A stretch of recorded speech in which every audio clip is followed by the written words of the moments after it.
space. It's a valuable commodity and there are few cars that boast quite as much of it as the new Audi Q7. The previous Q7 was a bit of a beast, not necessarily in a good way.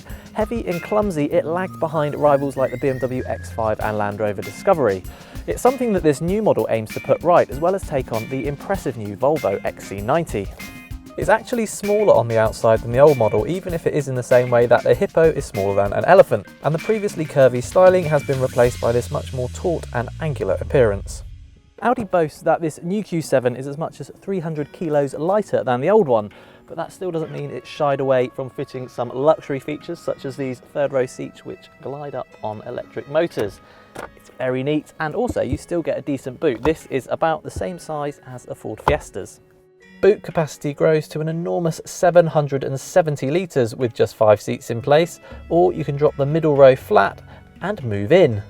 Now all these middle row seats slide like so, and to get into the back I drop that one, pull this lever here, and what that does is get the seat right out of the way, so it's actually nice and easy to climb in. Then I just pull this seat back into place, lift the backrest back up. Now in its current configuration I haven't got much legroom, but I could ask the person in front to slide forwards. Headroom is okay, I'm 5'11", it's just about alright.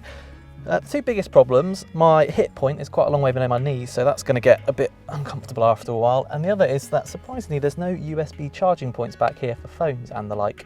Space in the 3 individual rear seats is impressive, with easily enough room for 3 adults. Of course, this being an Audi, where it really shines is in the quality of the dash, whether it's this screen that glides out from the top here, the optional virtual cockpit display, the quality of the leather, or the clarity of these infotainment controls. I'm driving the 272 horsepower version of Audi's new 3-litre V6 diesel. It's a great engine, you can barely hear it at idle, and when you put your foot on the accelerator it pulls smoothly and powerfully. This car has the optional air suspension, which does a good job of controlling the Q7's body movement, and means it doesn't lean over too much in corners. Obviously it's no sports car, but it is a big improvement on the previous Q7, feeling more agile and responsive. It's worth noting too that 6 of the 7 seats feature ISOFIX child seat mounting points. In fact, safety overall is really impressive. There's even an optional traffic jam assist system which will take over the steering, the brakes and the accelerator if you're stuck in a traffic jam and moving at speeds of less than 37 miles an hour.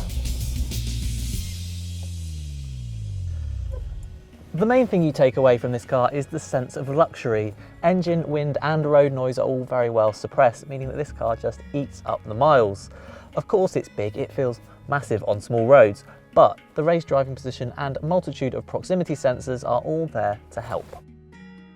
Start piling on the optional extras and the Q7 becomes quite a bit more expensive than a Volvo XC90, and I'm just not quite sure it's good enough to justify that. Certainly it's a big improvement on its predecessor and it is a good car, but the XC90, well, that's a great one. You can read reviews of both the XC90 and the Q7 and loads more cars beside by going here to the Telegraph Cars website, and of course don't forget to subscribe to our YouTube channel by clicking down here.